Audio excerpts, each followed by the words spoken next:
Hi, welcome to the Understanding Politics podcast. Today, we are pleased to introduce New York Times best-selling author Thomas Frank. Thomas has penned such books as What's the Matter with Kansas, Listen Liberal, and his newest book, The People Know, A Brief History of Anti-Populism. Thomas, thank you for being here. You got it, man. Before we dive into this episode, we'd like to thank our sponsor Podmatch for helping make this show possible. Podmatch gives us access to all these amazing guests we've had and a great tool for starting a new podcast. Check our link in the bio to join today. Now, without further ado, let's jump into the episode. So Thomas, we had you on here because of your great books like Listen Liberal, and what I was really interested about right off the bat is how did Democrats leave the middle class behind? Compared to how some would say, oh, Republicans have been leaving the middle class behind for years and years, and I'm sure you think that's a true sentiment. But how did Democrats, leave it behind sometimes worse than Republicans? Well, they've both done it. They've both done it. The fascinating story with the Democratic Party is, so look, take a step back here. The sort of grand theme of my work in the last 20 years has been about, what the hell happened to the sort of great society, affluent America that I was born into. And what you find is that both parties had a important role in wrecking it, and in turning their backs on it, and making the politics that built that more democratic, that social democratic America, making those politics impossible or obsolete. And with the Democrats, I mean, at least you can say in their favor that their intentions were good once upon a time. And by once upon a time, I mean in like the early 1970s, when they first sort of started their grand move to move away from the white working class and to embrace new demographic groups. New groups that had always been around, but that they were changing the emphasis and everything. It's funny. Just the other day, I watched the Woodstock documentary. Have you guys ever seen this? No. But you know what Woodstock was, right? Yes. I mean, yes. Yeah. And the sort of overwhelming righteousness of the youth culture of that era, the Democrats, along with lots and lots of other parts of upper America, were just bowled over by that. Not the Woodstock movie, but the youth culture of the 1960s. Just the self-evident rightness of it all. And this was not just the Democrats. Like I say, it was in the culture at large, that these kids were they were going to save America. They were America's generation. They were so enlightened and so brilliant. And the white working class, which was the bulwark of the sort of preceding political, what dispensation, the New Deal coalition, that this group was by contrast was ugly and reprehensible and deplorable, fascist. They would use the word fascist. And there was a lot of literature on this in those days. It was in it was in popular culture. The Democratic Party version of it came out in the early 70s, and it sort of manifested in the McGovern campaign in 1972. Now, I want to say that I want to reiterate that their intentions were good. I mean, McGovern was a good guy. By today's standards, we'd be lucky to get a guy like that, right? He's like Bernie Sanders. I mean, but from my perspective, he's a ideal kind of candidate, right? But it was also, this was the moment where the party really turned their backs on unions and on working people more generally, with this sort of fantasy of embracing the kids coming off of college campuses. And it was always college kids. When they would talk about young people in those days and the counterculture and the generation gap, they were always talking about college kids. That's, who was protesting the war. That's who was supposed to be so enlightened. So if you read if you read the literature of the late 1960s, that's always who they're talking about. Mm. And like I say, the intentions were good, but within, those kids grew up and became sort of white collar elite.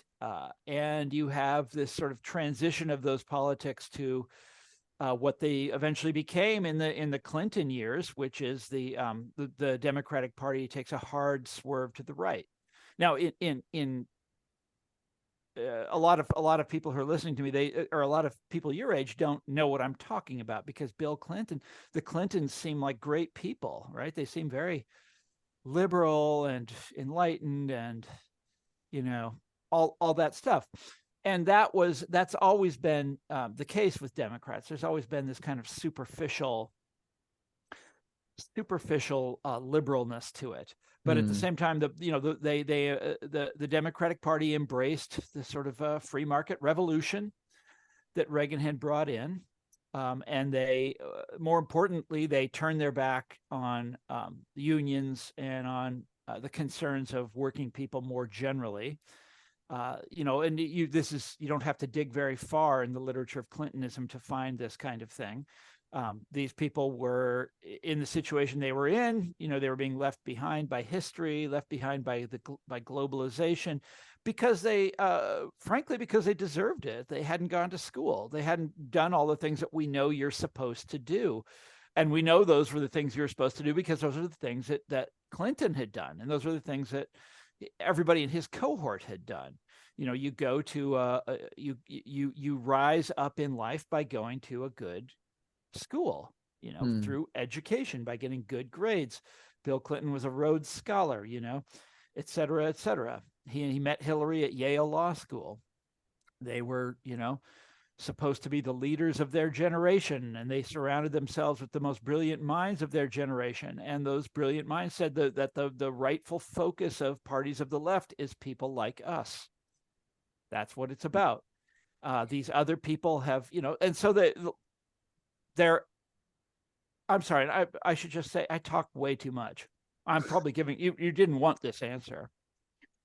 No, you're all I just we're go good. and go and go. You're good. So I'm ready to stop anytime you say so.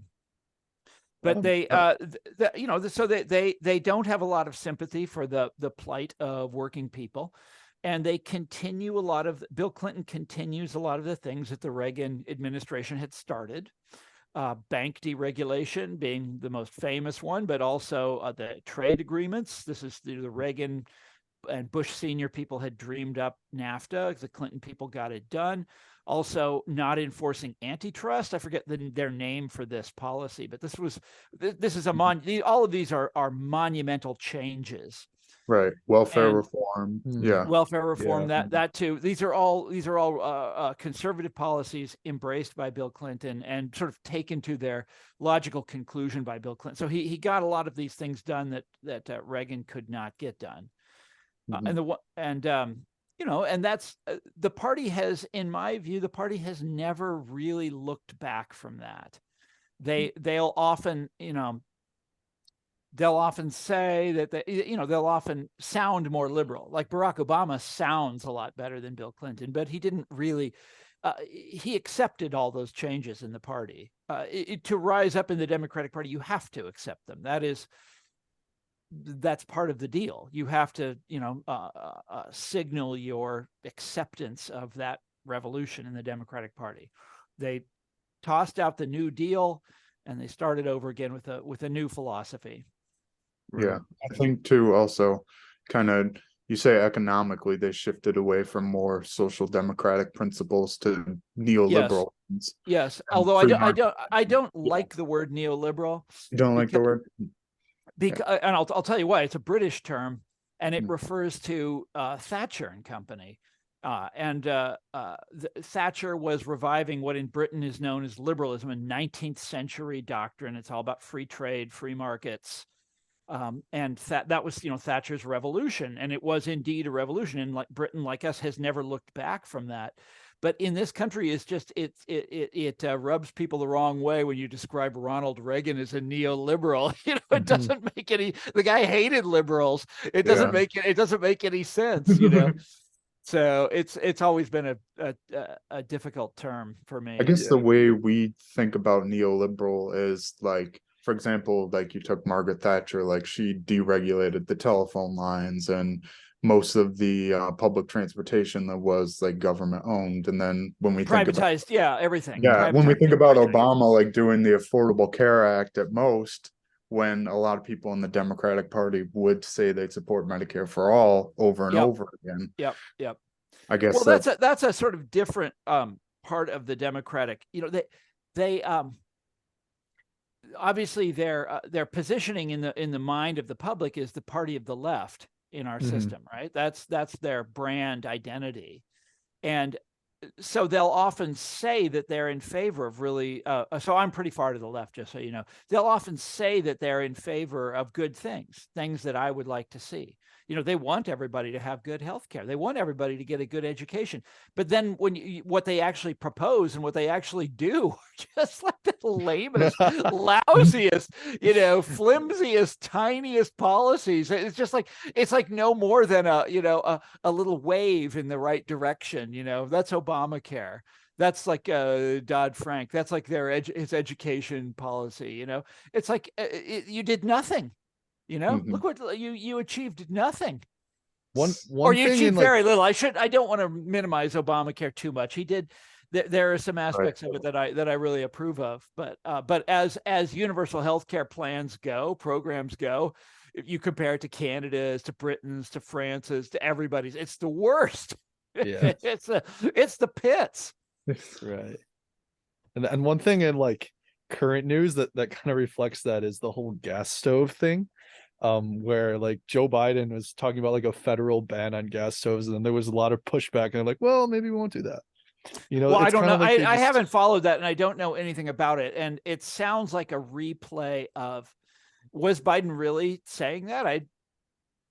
They were discussing I missed that. It sounded more like a Fox News invented. A federal agency floated it. So this is if you and then we should pivot to talking about the right here, because if you study the history of conservatism and how it made its way back from this sort of overwhelming defeat in the 1930s.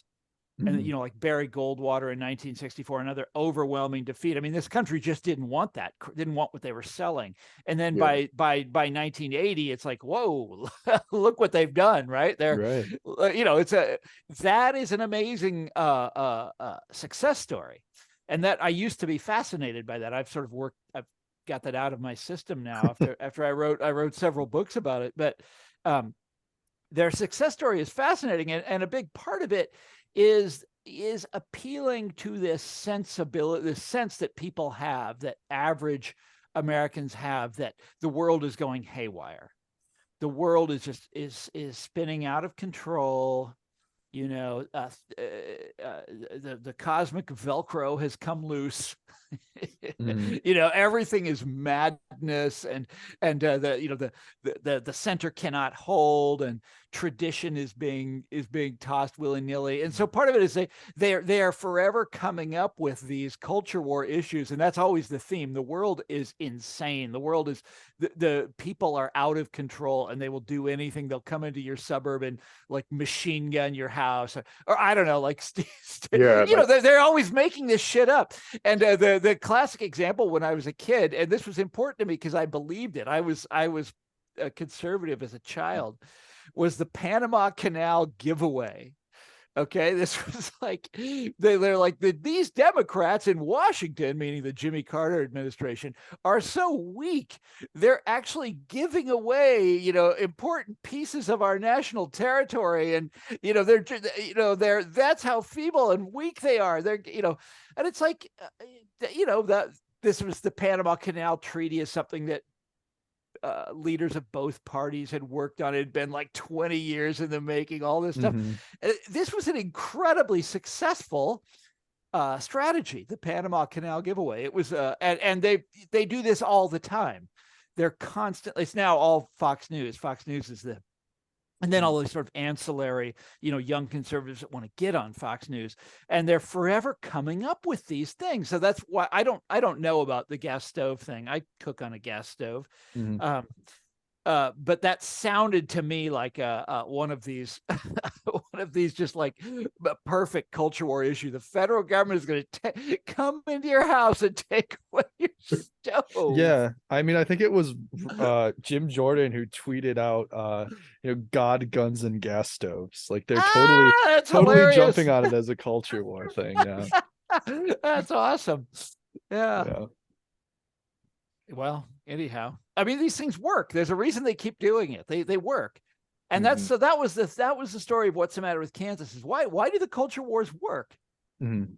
And that was one of the questions that I asked, or maybe it's a question that, I mean, several questions in. The first question is, look at this incredible shift. You've got all of these working class people voting for, this party that doesn't care about them. Why are Mhm. they doing that? And then, but like several questions in, I got to the culture wars. The culture wars fascinated me. Why do they work? And they work because they have this template, and the template is class conflict. This is how the Republicans do it. It's a phony class war, or maybe it's a real class war at this point. It's a class conflict understood in the cultural realm. So instead of talking about like say a guy like Bernie Sanders would talk about the Wall Street banks and what they're doing, and he'd get into the economic weeds of it. Mhm. Or it was Franklin Roosevelt. That's what he would do, or say any number of other liberal Democrats from long ago, and they would talk about the work. They talk about who owns. They talk about economic matters, and that's how they understood class conflict. Truman, yeah. And but the Republicans have this novel way of understanding it, where it's you against the liberal elite. It's you against these highly educated people who don't really care about you, but who are forever mandating that you do this, that, and the other, and they're always wrecking your way of life. And it has it has the one of the reasons it works is because it's true. I mean, it's not true in the immediate sense. Like, I don't think they're going to ban gas stoves.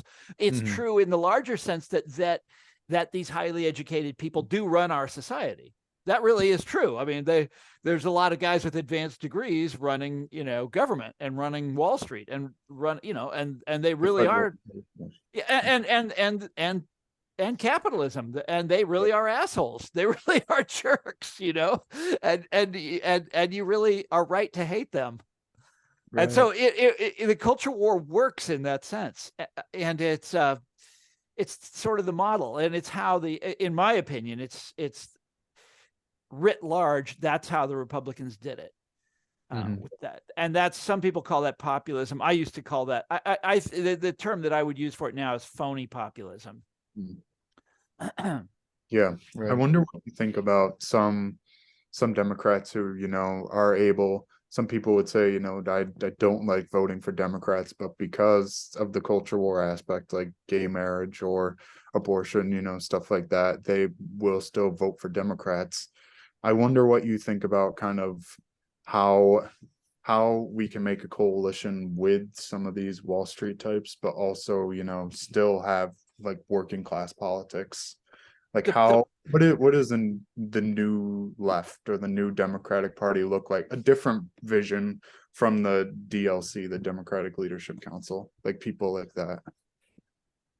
Well, it's historically the left has been about working class people. It's ever since the French Revolution. That's what it is. Mhm. Has always been. And it's this what's happening in our own time, where the left is more and more identified with the highly educated and, in fact, the wealthy. That's new.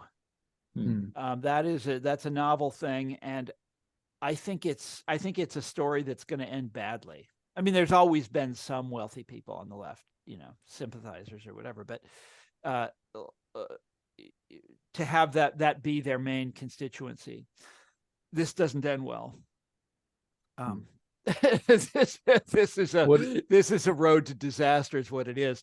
And what you need to have, obviously, is a movement that's focused on look, we've done we've had the way I like to put it is we've just had a enormous real life experiment in social democracy from the top down, an experiment called the Obama administration, where he comes in with an enormous mandate, overwhelming majorities. I was a huge supporter of him at the time. I've changed my views a lot since then. That was 2008.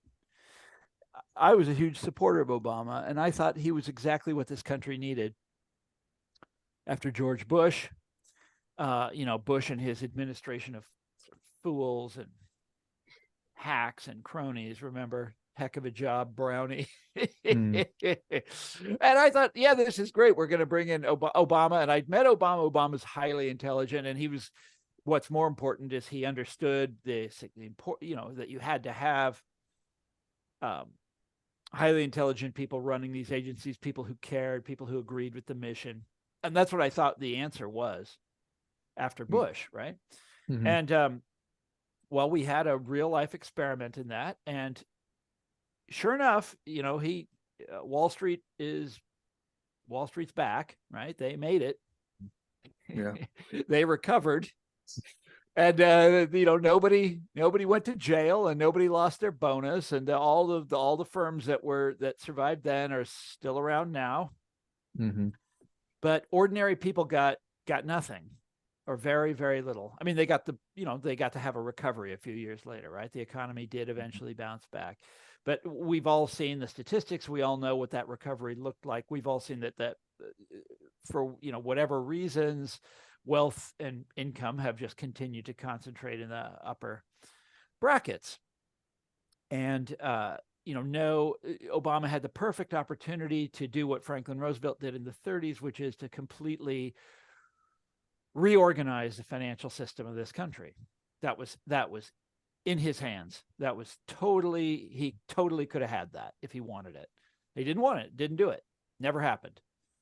And instead, the culprits, one of my friends likes to say, it's like they came across a what's the term when you have a mass shooting, a mass casualty incident, and they resuscitated the perps.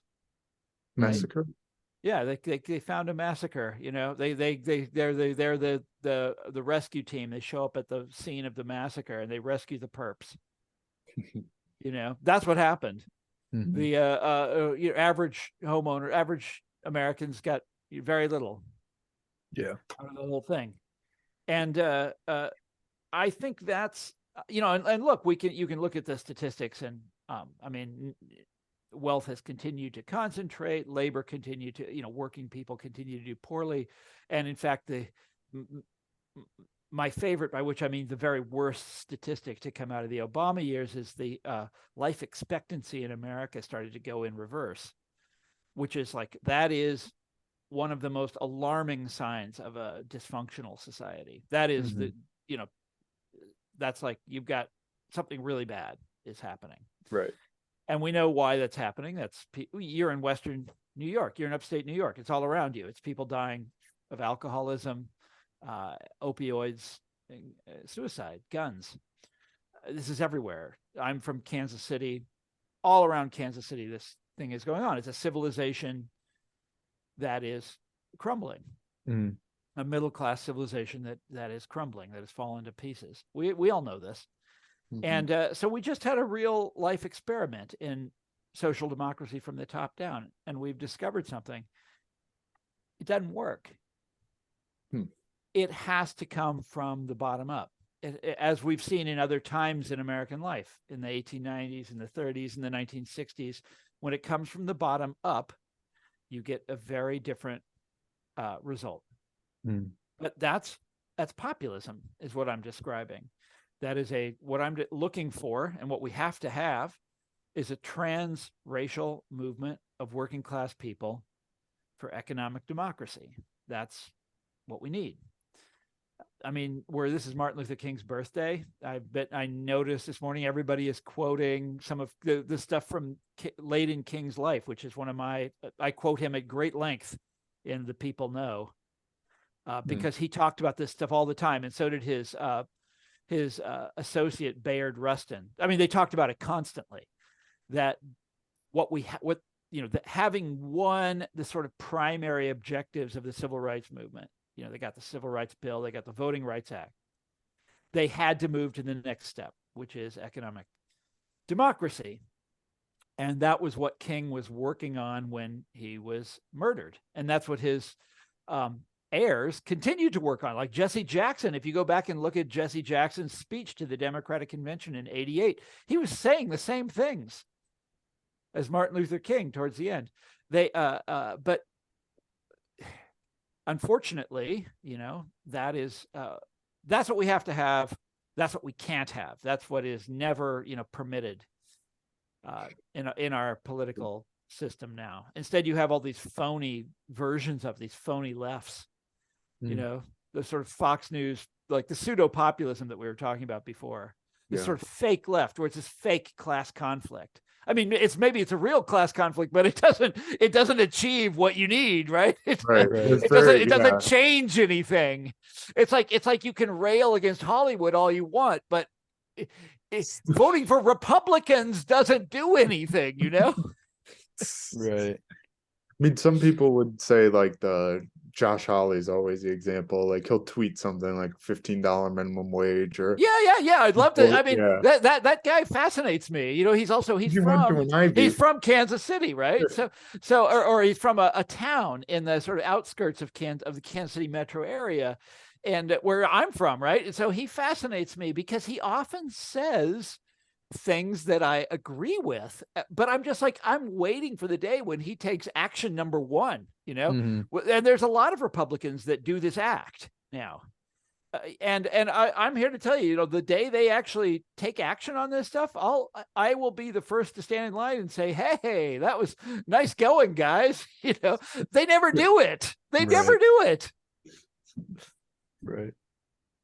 Yeah. I mean, They did vote for the 7 days for the paid sick leave for the railroad workers, but but that's only because they knew they were going to lose. Yeah. People do all kinds of really cynical things when they know that in Congress, when they know that there's no consequences to it. Yep. All the time. Yeah. I mean, Democrats who don't support Medicare for all. Oh no, the both sides do it. Yeah, there's a name here in Washington for it. God, I forget what the name is, but there's actually a name for this phenomenon. It's like catch and release or something like that. Like, so a lot of people, well, it doesn't matter. But when the vote is taken care of and you know which side is going to win, people do all sorts of weird things around the fringes. Yeah. Yeah. Right. The time to pay attention is when when there actually is an issue that's when their vote is actually going to mean something. Then. Yeah. So what do you think about potentially a third party in America? And what do you think about, maybe I'll start you with this. What do you think about the Forward Party and what the Forward Party, Andrew Yang and what he's tried to do with, right. Yeah. With, the ranked choice voting and having same voter registration. I mean, it's hey, that's nice and everything, but that's all my life people have been fantasizing about having a third party of the middle, and it never works. And I mean, I'll tell you why, but it's a long story. I mean, basically, you've already got two parties that are like that have you've got one that's openly centrist and the other that has a strong centrist wing. Your centrist positions are pretty well taken care of. The natural position for a third party in this country is on the left. That's right. That's the big blank spot. That's the big lacuna. That's the gulf. The empty spot in our politics. And there's been many attempts over the years, and that's what the populists were. That was the last successful third party effort, national third party effort. And when I say third party effort, I mean not just some guy running for president, but they had governors, they had senators, congressmen, sheriffs, right there, I mean, all up and down the ticket. They did run a guy for president, but that's an afterthought. The and they after they died, after they were beaten, the two parties basically came together to ensure that it would never happen again, that you'd never have another successful third party movement like that. And they passed all kinds of laws to make it very difficult to run a third party challenge. And those laws are still on the books. Not in New York State, by the way. You're in one of the only places in America where there are where you constantly have third parties coming up that actually make a difference. Yeah. Working families. Yeah. Yep. And before them, there was the Liberal Party, and there was a group called the Conservative Party. Yeah. And these guys actually do have an effect. Right. When we go to vote, you've got Republican, Conservative, Democrat, and working family, candidates. Usually they're the same for, right. That's what the populists used to do. They would cross endorse depending on what state they were in. They would so in Kansas was has always been a Republican state since the very beginning. And the Democrats were very feeble there. And so the populists would join forces with the local Democrats, and that would put them up over 50%. And in the South, where it was the other way around, the South in the 1890s was a one-party Democratic region. They would join forces with the local Republicans, and in that way get over 50%. Interesting. And but that's against the law now in most places in America. Can't do that. Why not? It's just because they don't want to have that challenge. It's also, look, there's, by the way, there were a number of successful third party movements at the state level, usually it's always the same model. It's farmer labor, North Dakota, and these are all descendants from populism. So Minnesota had the Farmer Labor Party, Wisconsin had the Progressive Party, but it's always the same idea. Mm-hmm. That's where a third party would materialize. But like I say, that those options are pretty much off the table to us now. The way to go, the strategy should be to conquer the Democrats. I mean, Trump showed how it's done. That's one of the good things to come out of Donald Trump's career is that he just fractured the Republican Party. I just loved that. That was great. That was a great thing to behold. I never thought I'd see that in my life. The Republicans were the most lockstep. When I was a kid, they it's like the army. These guys, they followed orders. And now they're just like, they're at each other's throats, and they're crazy people in charge. And it's wow. Freedom Caucus. Yeah. It's amazing what happened. He did that. Well, that we could use that in the Democratic Party as well. Not a guy like, not a jerk like that, but somebody that totally upsets the system, just smashes the system and allows all sorts of things to happen. But the Clintons, the Clinton faction retained their hold on the party even after 2016. I thought 2016 would be the end of it, but they successfully outsourced the blame for their failure to the Russians, and that worked. This country bought it. It's amazing. It's amazing to me. It was like so transparent what they were doing, But it's funny. That's why I supported Obama way back when in 2008. Because I thought he was going to break the hold of the Clinton faction on the Democratic Party. Remember, they had that very unpleasant primary between Obama and Hillary Clinton. Yeah. And Obama won, and I was overjoyed. I was like, this is great. He's gonna. And then he turned out he was like, no, I agree with them. Yeah. Yeah. Do you think that a candidate like that who's gonna, upset the establishment would have to come from the outside, or could it be someone who's, already in DC? Well, look, we thought Obama was that in 2008. I was as surprised as anyone when Bernie Sanders got as far as he did in 2016. That was a shocker. So I think the appetite is there, and I think the votes are there. But it's got to be. I couldn't believe that Sanders got as far as he did, because because I'm in the DC bubble, and he's always regarded in DC, or was regarded as a crank. He was a one-man band. he didn't listen to anybody, you know, all this stuff. And then, oh my God, look what he did. And it was again, it was inspiring. I thought that was wonderful. And I think you'll see another challenge like that, depending on what Biden decides to do next time around. Yeah. I know like Marianne Williamson said she'll run, but yeah, I kind but of, you know, the funny thing is there used to be a lot of guys like Bernie Sanders in Congress, you know, liberal Democrats.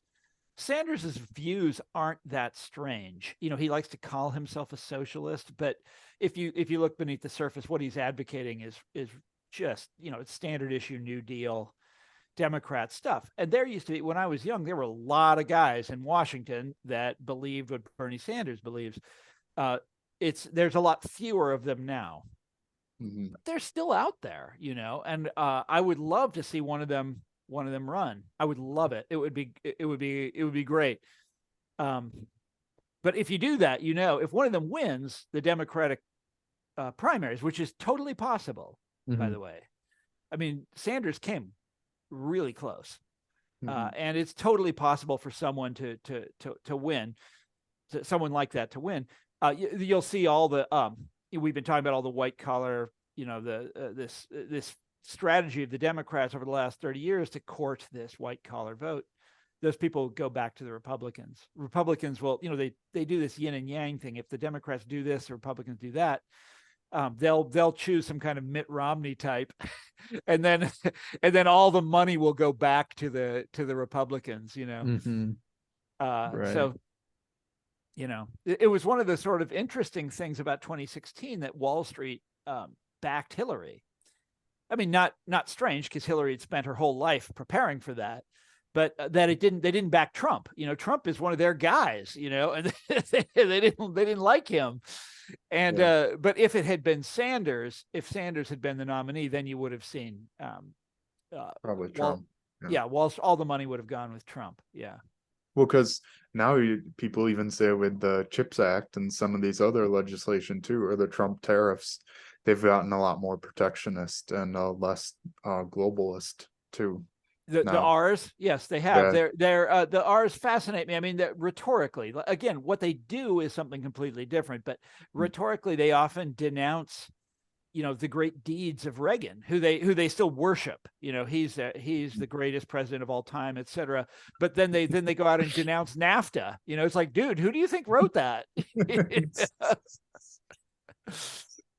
Yeah. I mean, yeah, we have another question here. I mean, we've been talking about populism a little bit, but we're wondering if you could touch a little bit on how populism's been a force for good in America, in American history. Yeah, well, it's that populism has been the sort of thing that I studied all my life. I studied when I was an undergrad. I was fascinated by it. You know, it was this movement that began in Kansas. They never taught us anything about populism in in high school in Kansas. I never learned about it. And so I was fascinated when I discovered this. And immediately it became my, you know, sort of passion, studying populism. And, you know, and then I sort of moved away from that. I mean, it's What's the Matter with Kansas has a lot of stuff in it about the populist days and the ways in which populist rhetoric recurs in American life, and how the right indeed uses populist rhetoric all the time nowadays for very unpopulist ends. But somewhere along the line, after, you know, and I wasn't paying attention, I'm sure it was the Trump years, the word itself was poisoned, and it became a signifier of basically fascism. And that was a huge shock to me, because usually when I was, you know, there, people would say like, oh, George Wallace was a populist, but at the same time they would say, and Franklin Roosevelt was also a populist. So there were, you know, a lot of good guys were populists. There was a faction in the Democratic Party that called itself the populists. These were the good guys, the guys I identified with, that called themselves populists. There was a whole movement in the early 70s to create something they called the New Populism. And this was the left wing of the Democratic Party, is who it was. Do you know who Fred Harris was? He's still alive, actually. No. Senator from Oklahoma, ran for president in 76, lost in the primaries. Jimmy Carter eventually won. But Fred Harris was openly called himself a populist, did all these kind of populist things, echoed populist language, and was actually very good on my issues. I really liked the guy. And Jimmy Carter, who eventually beat him, also called himself a populist for reasons that are less plain, because Carter didn't really. It was mainly because of Carter's, democratic affect, his way of talking. He was very humble. He was against like Nixon's sort of pomp and showiness and all that stuff. He didn't like the imperial presidency. He was very, down to earth. So that was Carter's populism. And then they called Reagan a populist too, because Reagan was like, identified with the common man. His economic policy was going to cut taxes. This was thought to be populist. That was the word they always used at the time. Populism was a popular or a positive word, is what I'm trying to say. When I was young, this was a positive thing. This is something you wanted to be. And then somewhere along the line, the word got poisoned.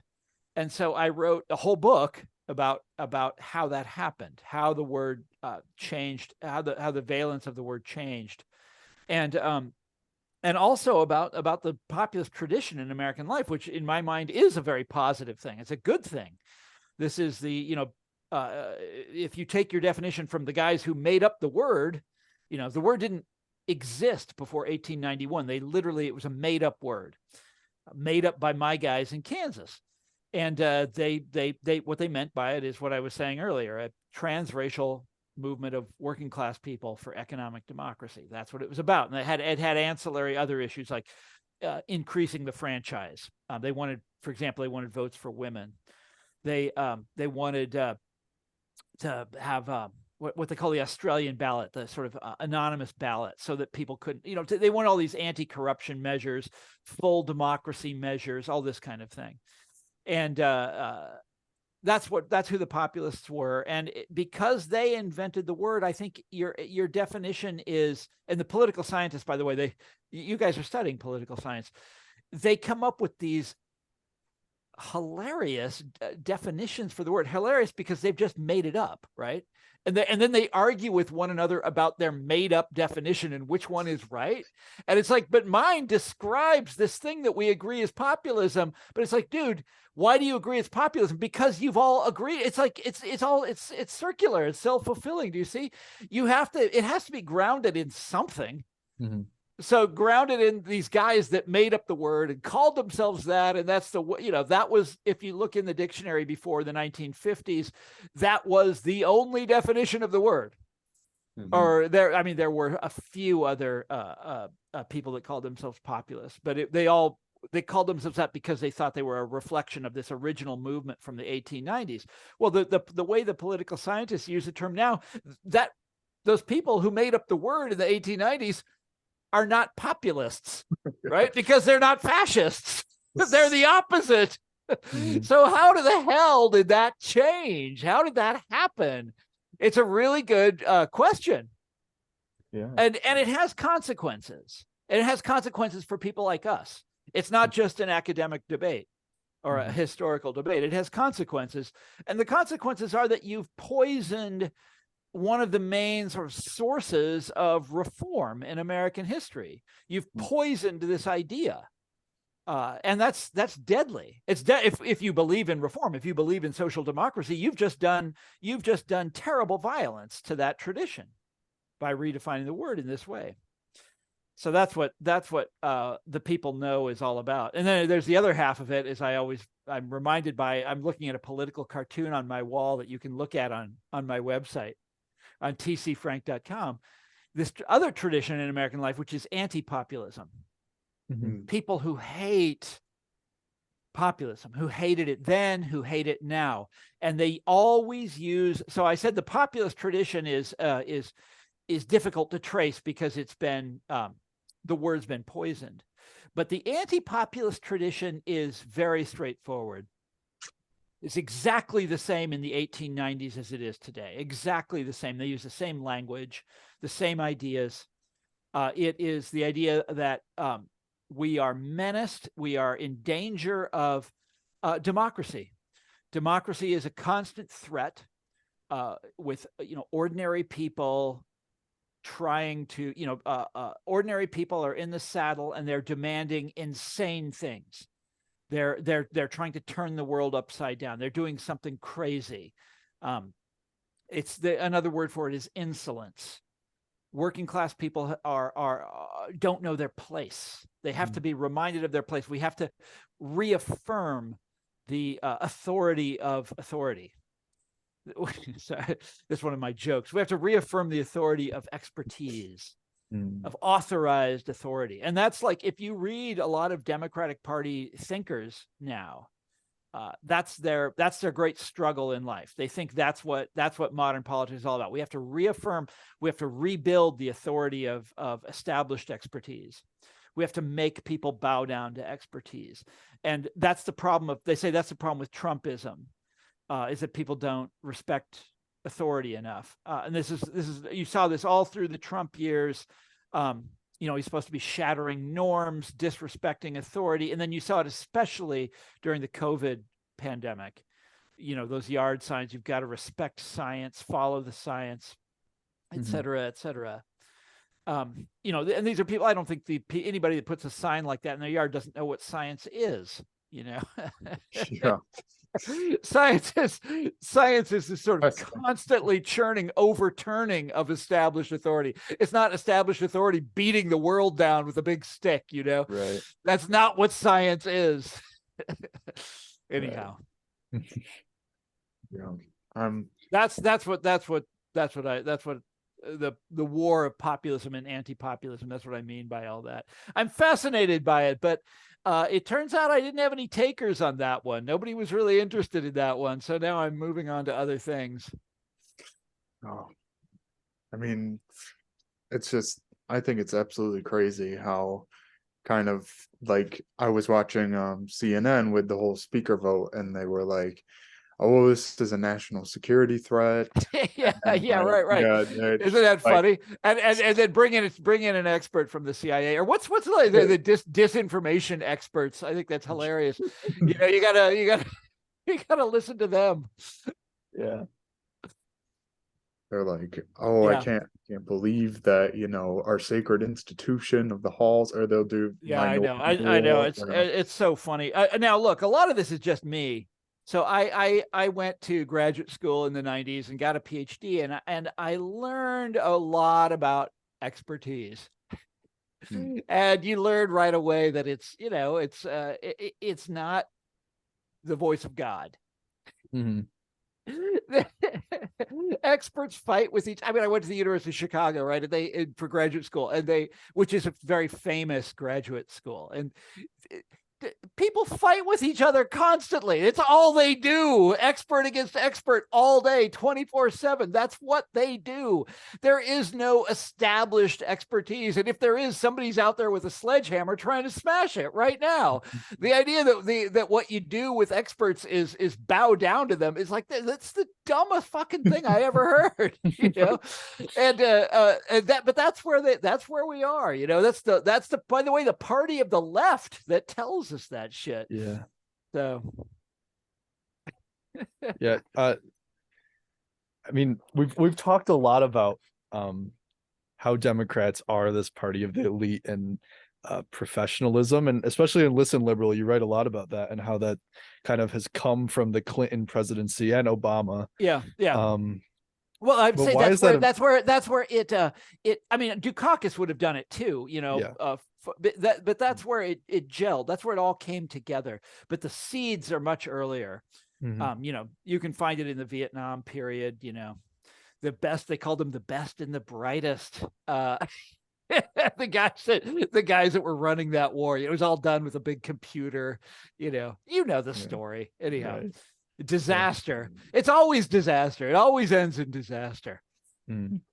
Okay, but keep going. I interrupted you. I was just going to ask, why do you think that's a misstep for them? I mean, obviously it's like, as us as working class people, we kind of look at the Democrats, and a lot of us probably think, oh, we like the Democrats more, even though, are their policies really helping us more than Republican policies in some cases? I don't know. That's a really good question. I'm sure there's a political science term for it, that if you just look at the party as a self-maximizing entity, it's not that bad a strategy. Because look what they did. They swiped the Republicans' base from them. If you go back to the 1950s, professionals, white-collar professionals were an overwhelmingly Republican group. And here, I'm going to give you divulge a big secret to you. They tend to be really rich. I mean, they tend to be very affluent members of this. Right. This is the upper 10% of society, okay? And they were Republicans. When I was a kid, they were Republicans, and now they're Democrats. Well, look, if you just look at the party as a self-maximizing entity, that's not a bad move. That's not a bad trade. They were the party of working class people, like a guy like Harry Truman didn't go to college, whatever, Lyndon Johnson, and the Democrats just didn't have, it wasn't that great to be a Democrat. You didn't retire to K Street. You didn't retire to get to have a nice mansion in Bethesda. You didn't, look at I always like to talk about presidential libraries because they're indicative of certain trends. Okay. And, they cost more. I used to go to, I've been to all the most recent ones, the two Bushes and Bill Clintons, and they get grander every year. Every new one tops the last one in terms of money spent, architectural grandeur. And the Obama one is, and I thought the Bush one, George W. Bush, I was like, wow, I mean, nobody's ever going to beat that guy. It's like, the Saudis are paying for it. And, it's this outrageous, it's this gigantic facade out in Texas somewhere. And he beat Clinton, right? Clinton's is this glass and steel thing that juts out over the Arkansas River. It's very grand, but Bush beat him. Right? Obama is not just going to beat Bush. He's going to double Bush. He's it's going to be twice as expensive as Bush's. And Obama's got this huge compound on Martha's Vineyard and all that stuff. So if you look at it from the point of view of the leadership of the Democratic Party, I mean, back when I wrote, back in the aughts, when I was studying the Republicans, they would routinely retire to become lobbyists. Republican members of Congress would retire, become lobbyists on K Street, and they'd be instantly millionaireized, right? They'd instantly be made rich. Like the fairy would come down with the magic wand and make them millionaires overnight as soon as they left Congress. Well, and that option wasn't available to Democrats. Well, it is now. It is now. And so from the perspective of the party as a self-maximizing organism, that's not a bad move. That trade is not a bad trade. From the perspective of someone like me, it's bad, right? Because I don't get what I want out of politics anymore. I have no way of getting what I want out of politics. The Republicans aren't going to give it to me, and now the Democrats aren't going to give it to me. And that sucks. But from their perspective, it's not so bad. Yeah, thanks for being here.